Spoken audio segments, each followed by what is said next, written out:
Oke, baik. Assalamualaikum warahmatullahi wabarakatuh. Hari ini saya akan membuat video tugas dari perkembangan psikologi perkembangan remaja, yaitu tugas akhir semester 2 tentang life plan atau masa remaja yang saya alami, dan topik yang saya angkat terutama juga berasal dari pengalaman pribadi saya. Yang pertama-tama saya mengingatkan kepada kita semua bahwa masa remaja adalah masa yang paling penting dalam masa perkembangan dalam kehidupan. Nah, di dalam tahap ini banyak terjadi seperti masalah-masalah individu yang kita alami, masalah bersama keluarga, masalah dengan teman-teman sebaya, lingkungan. Nah, ada juga masalah-masalah seperti kebingungan pencarian arah. Entah sampai mungkin sekarang banyak yang lewat di FYP TikToknya, hidup ini arahnya kemana. Nah, itu yang dibahas atau yang kita alami lah selama fase remaja ini hingga pembentukan identitas diri. Nah, saya sendiri telah melalui banyak dinamika dalam fase ini, yaitu hingga saat ini, yaitu remaja akhir atau perpindahan lah dari remaja ke dewasa awal. Nah, salah satu teori yang sangat relevan dan menggambarkan perjalanan saya adalah teori dari psikososial Erik Erikson, khususnya terhadap tahap kelima, yaitu identity versus role confuse atau kepercayaan diri atau pencarian identitas versus kebingungan peran. Nah, pada saat remaja ini saya sempat apalagi fase-fase yang peralihan mau naik ke SMA, itu saya mulai banyak gangguan seperti saya kira-kira mau lanjut di mana, ataukah ini pekerjaannya saya nanti ke depan apa. Nah, di situ mulai muncul kebingungan atau mencari peran dari diri kita sendiri. Nah, pada saat itu saya sempat mengikuti tes UTBK dan qadarullah tidak ditempatkan pada keinginan saya yang pertama, yaitu di Fakultas Kedokteran. Tapi setelah mencoba lagi, saya merasakan bahwa pada diri saya sebenarnya ada potensi yang bisa saya kembangkan, yaitu psikologi. Nah, tapi di sisi lain saya juga menyadari bahwa saya memiliki jiwa bisnis yang besar. Nah, pada saat itulah saya memutuskan untuk memilih psikologi sebagai landasan dari hidup saya untuk bisa memahami diri saya tentunya dan diri orang lain, terutama keluarga. Nah, kemudian tetap saya menjadikan bisnis sebagai tujuan utama saya dalam kehidupan, yang bisa dibilang seperti mata pencarian saya itu tetap dari bisnis-bisnis yang saya kembangkan di saat ini. Nah, inilah bentuk sintesis identitas saya yang dibangun oleh eksplorasi pengalaman dan refleksi diri yang mungkin dilakukan bukan satu atau dua kali, tapi refleksi ini dilakukan berkali-kali atau bisa dibilang terus mencoba dalam mengintrospeksi diri sendiri saya. Nah, terus dalam proses pembentukan identitas itu aspek regulasi emosi juga menjadi penting. Nah, yang saya rasakan pada saat usia remaja saat ini, bagaimana regulasi emosi kita bukanlah lagi seperti anak-anak yang atau remaja-remaja awal yang membara. Nah, di remaja akhir ini saya merasakan bahwa ternyata hidup itu tidak selamanya harus tentang marah-marah. Nah, hidup itu tidak harus kemauan kita itu harus diikuti semuanya, tidak. Jadi mungkin di saat ini saya juga masih sulit untuk meregulasi emosi, tapi di satu sisi lain saya juga setelah mengeluarkan emosi tersebut saya juga biasa merasa kayaknya ini kurang tepat deh, ini kurang gini. Kan kalau di fase remaja awal, ketika kita emosi sudah lompat tak meledak, sudah tidak ada, nggak usah pikir apa yang terjadi ke belakang. Tapi makin jauh perjalanan ini juga saya merasakan bahwa kayaknya regulasi emosi itu penting, dan yang saya pahami sendiri itu cara menyalurkan emosi sendiri itu bisa kita salurkan dengan cara yang berbeda.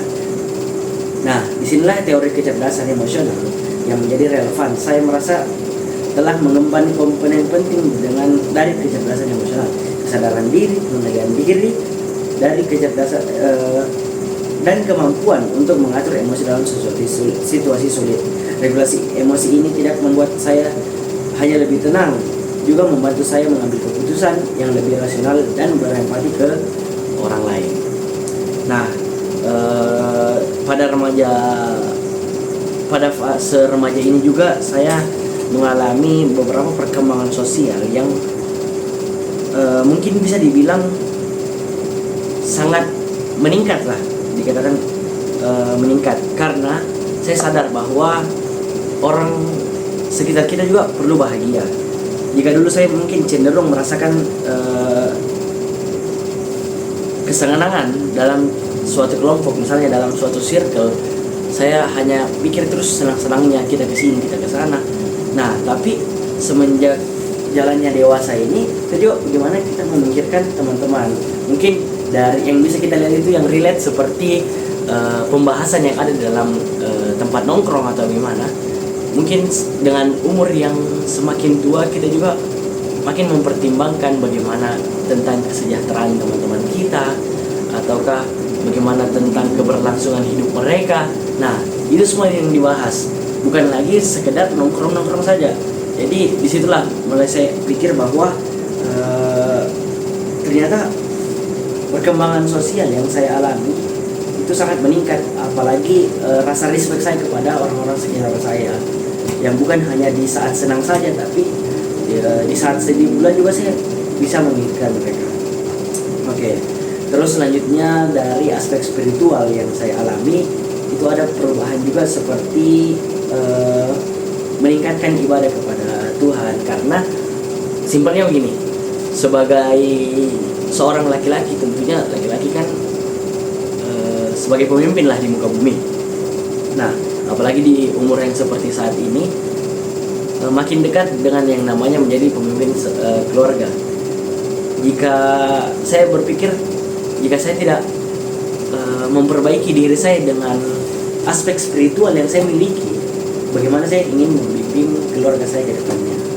Nah, sebagaimana teori dari James Fowler dalam teori perkembangan spiritualnya yang mengatakan bahwa remaja mulai menginternalisasikan keyakinan dalam bentuk hubungan yang lebih personal dengan nilai religius. Nah, itu tadi yang saya bilang, bukan lagi kita ibadah dengan ikut-ikutan, bukan lagi kita ibadah karena orang-orang sekitar kita ibadah, bukan lagi karena keluarga kita ibadah, tapi bagaimana kita bisa memikirkan bahwa ternyata seorang remaja, apalagi remaja akhir yang sudah mau berpindah ke dewasa, itu harus juga memiliki keyakinan yang kuat terhadap nilai spiritualnya yang dimiliki. Nah, terus saya ingin membahas tentang konformitas yang saya alami pada saat remaja. Mungkin di luar sana banyak teman-teman atau rekan-rekan saya yang masih tertekan, ataulah bisa dibilang tekanan sosial yang mereka alami itu seperti konformitas atau kecenderungan untuk mengikuti tren atau orang-orang yang ada di sekitarnya. Nah, menurut saya konformitas untuk remaja akhir ini mungkin memang sangat berpengaruh di lingkungan sosial kita terutama. Tapi untuk diri saya pribadi yang saya alami saat ini, saya selalu mengambil jalan yang berbeda dari teman-teman saya yang lain. Saya mungkin karena memang kebiasaan dari dulu saya bertingkah laku aneh, yaitu suka beda dari yang lain. Jadi di saat sekarang saya yang sudah menginjakkan kaki di fase-fase remaja akhir, sudah bosan yang namanya nongkrong-nongkrong ataukah bersenang-senang yang berlebihan. Nah, itulah bentuk bagaimana saya menarik diri dari konformitas dalam lingkungan sosial saya, yang menuntut agar terus mungkin yang saya alami sekarang, banyak di grup-grup atau di story teman-teman saya di sosmed itu kesehariannya ya itu, kalau bukan nongkrong dia misalnya main biliar seperti itu, Nah, tapi bagaimana saya alhamdulillah telah melalui hal itu dengan bisa berbeda dari mereka semua. Jadi saya berpikir bahwa ketika saya ingin mengikuti alurnya mereka terus saya akan tetap menjadi seperti itu, tidak akan berkembang. Nah, inilah kasus konformitas yang memang harus kita hindari. Nah, konformitas kan ada yang bersifat positif, tapi di umur-umur saat ini konformitas dalam lingkungan itu dapat merubah kita menjadi lebih ke arah negatif. Nah, saya juga tentang bagaimana perkembangan moral saya yang mengalami peningkatan yang mungkin bisa dibilang kurang stabil kalau dengan moral. Nah, karena bisa saya bilang terkadang juga saya masih memiliki sifat yang kekanak-kanakan dalam memutuskan, dalam beretika. Tapi di saat ini saya mulai merasa juga bahwa ternyata seorang dewasa itu bukan sekedar nama dewasa saja, tapi bagaimana dia memperlakukan orang lain, bagaimana dia bersikap moral kepada yang baik kepada orang lain, itu juga menandakan bahwa dirinya dewasa. Nah, bagaimana saya terus memposisikan diri saya ketika mungkin agak melenceng ini keadaan, ataukah saya memiliki kembali lagi ke sifat anak-anakku yang mungkin kurang sopan sama orang lain. Nah, itu mulai tersadarkan bahwa kayaknya saya sudah dewasa deh, kayaknya saya sudah remaja akhir nih, tidak boleh mau begini deh. Nah, itu yang membuat saya bagaimana membangun moral yang saya miliki demi menjaga juga nama baik saya dan meningkatkanlah martabat saya sendiri. Karena simpelnya begini, bagaimana kita memperlakukan orang lain, bagaimana kita memberikan moral yang positif ke orang lain, ya begitu pula orang menganggap kita. Bagaimana saatnya apatah lagi nanti ke depannya saya misalnya memimpin suatu perusahaan, kalau bukan moral yang saya tekankan dari saat ini, saya memperbaiki etika saya dari saat ini, saya tidak akan mendapatkan hasil itu dengan mudah. Mungkin untuk pengalaman saya dalam fase remaja ini cukup sekian. Yang paling saya mention dari fase remaja ini yaitu bagaimana saya mengambil keputusan yang benar-benar real. Yang pertama tadi, yang seperti teorinya Erik Erikson, role versus identity versus role confusion, bagaimana peran saya dalam kehidupan saya sendiri itu saya bisa tentukan pada fase ini, tidak terlambat. Seperti mungkin ada beberapa orang-orang luar lah yang merasa kebingungan sampai dia dewasa pun dia masih tinggal di fase kebingungan tersebut, dia tidak mengambil langkah yang lebih. Nah, yang saya paling mention dari kehidupan saya itu bagaimana saya menetapkan bahwa saya harus kuliah di psikologi, saya jadi pengusaha. Oke. Dari ilmu psikologi yang saya dapatkan, saya bisa mengontrol atau merawat dengan baik konsumen-konsumen yang akan atau customer yang akan berhubungan langsung dengan perusahaan saya. Bagaimana saya menjaga karyawan-karyawan saya. Nah, itu semua saya jadikan sebagai patokan utama dalam belajar saya di Fakultas Psikologi dan di fase remaja ini. Oke, mungkin sekian lifespan dari saya. Lupa tadi di awal juga perkenalkan, saya Muhammad Akil Fayas dengan NIM 240701502449. Seperti yang tadi saya bilang, saya aneh, jadi saya perkenalkan di akhir. Sekian, assalamualaikum warahmatullahi wabarakatuh.